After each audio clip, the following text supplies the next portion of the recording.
Señor Parazo, mañana no hay bancos, ¿por qué? Por favor. Porque somos parte de las organizaciones que convocan al paro, junto con los gremios que integran el Frente Sindical, las dos CTA y los movimientos sociales que también adhieren. ¿El paro por qué es?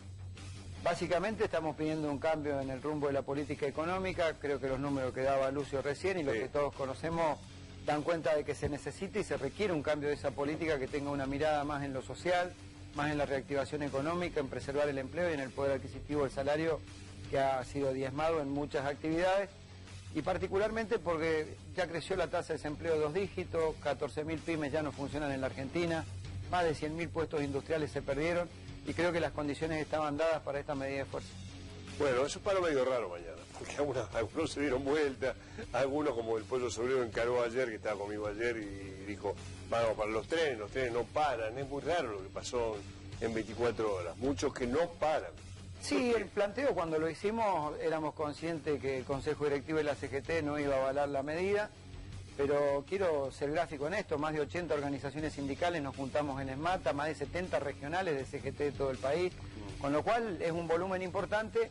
Sabiendo que iba a haber esta actitud, yo quiero recordar que el Consejo Directivo de la CGT se han ido 14 secretarios de ahí, con lo cual es un Consejo Directivo diezmado y son organizaciones sindicales que han decidido no acompañar la medida y no son tan mayoritarias como pareciera, porque si hay organizaciones cuyos dirigentes dicen que no paran y los trabajadores dicen que sí, como el caso de colectivos, por ejemplo, que ustedes enumeraban las líneas que hay, creo que claramente por abajo la base estaba requiriendo esta medida de fuerza. Además, nosotros hacemos el acto de las 13 precisamente para contener esa gran cantidad de compañeros que sabemos que se ha dispuesto por parte de sus organizaciones no parar, pero que los trabajadores querían parar y querían una expresión como va a ser, por ejemplo, el acto de mañana a las 13.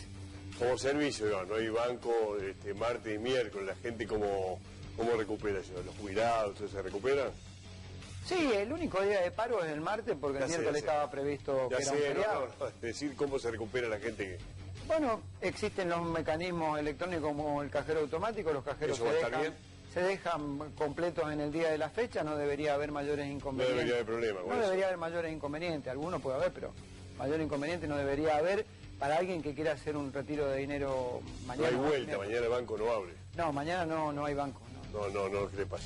Sergio, salgo del ámbito gremial metiendo el plano político. ¿Tiene que convocar Macri a toda una mesa ampliada de dirigentes gremiales y la oposición en este contexto? Yo creo que sí, pero con una vocación de escuchar y corregir defectos, no son solamente para hacer un maquillaje. Ya convocó una vez el presidente a una especie de pacto social en donde, por ejemplo, del sector nuestro, el movimiento obrero, se le pedía una ley antidespido que la resolvió favorablemente el Congreso y después él la vetó.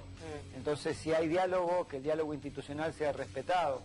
Este es un gobierno que ha cumplido claramente con el mandato o el requerimiento de diversos sectores, pero no así con el grueso de la sociedad. Cumplió con los agroexportadores disminuyendo las retenciones de la soja y quitándolas en los granos. Cumplió con el mercado cambiario y los organismos financieros internacionales cuando decide liberar el mercado cambiario. Cumple con el Fondo Monetario cada vez que le pide algo y son fondos que ingresan y salen porque son para fuga de divisa, pero con el resto de la sociedad o cuando los trabajadores le han pedido algo no ha cumplido claramente. ¿Ya es tarde para convocar un acuerdo social? Mirá, yo soy de la idea de que los acuerdos sociales son buenos cuando vos ganás una elección, porque tenés el poder y tenés la generosidad política de invitar a otro a conformar un espacio donde podás resolver el problema de todos. Ahora, cuando vos convocás para socializar las pérdidas de una gestión de gobierno, difícil que te quieran concurrir, y si te van a concurrir mirá, el programa de gobierno es este. Sergio, alguien me decía que hoy la fragmentación de los gremios, y que se va a ver mañana claramente, parece un escenario como hoy el peronismo, fragmentado y sin saber si va a ir a la unidad o no en la elección nacional. ¿Pasa lo mismo con los gremios tan fragmentados, tan rotas están las relaciones entre un sector y otro? Yo escuché a los compañeros del Consejo Directivo que dijeron que no paraban y que la idea de ellos es que hay un proceso electoral y que esto se resuelve electoralmente en octubre. Yo, si bien en el fondo acuerdo con que el problema es político y hay que resolverlo mediante una elección, a nosotros nos eligen los trabajadores no para hacer una especulación política de los tiempos de la política, sino que nos eligen para resolver los problemas cuando los trabajadores están mal. Y está claro que si se han perdido 100.000 puestos industriales o el panorama que di recién con una inflación que no se controla, con pérdida del poder adquisitivo del salario, las medidas son ahora, no después de octubre. ¿Cómo hay que negociar? Porque hablábamos hoy más temprano que hay incertidumbre en cómo hay que negociar la paritaria este año. Porque en otros años, sí, más o menos los principales gremios, el suyo y otros gremios fuertes, marcaban un poco la tendencia de negociaciones anuales, 20-30%, en algunos cláusulas de revisión, otros años con algún bono o suma no remunerativa. Este año hay un descontrol. ¿Hay alguna línea de recomendación de cómo se deberían negociar salarios este año? En el caso nuestro, más allá del tiempo que una paritaria debería ser por el transcurso de un año, uno puede ponerle cualquier número, ¿sí? Siempre un número que favorezca al trabajador, obvio.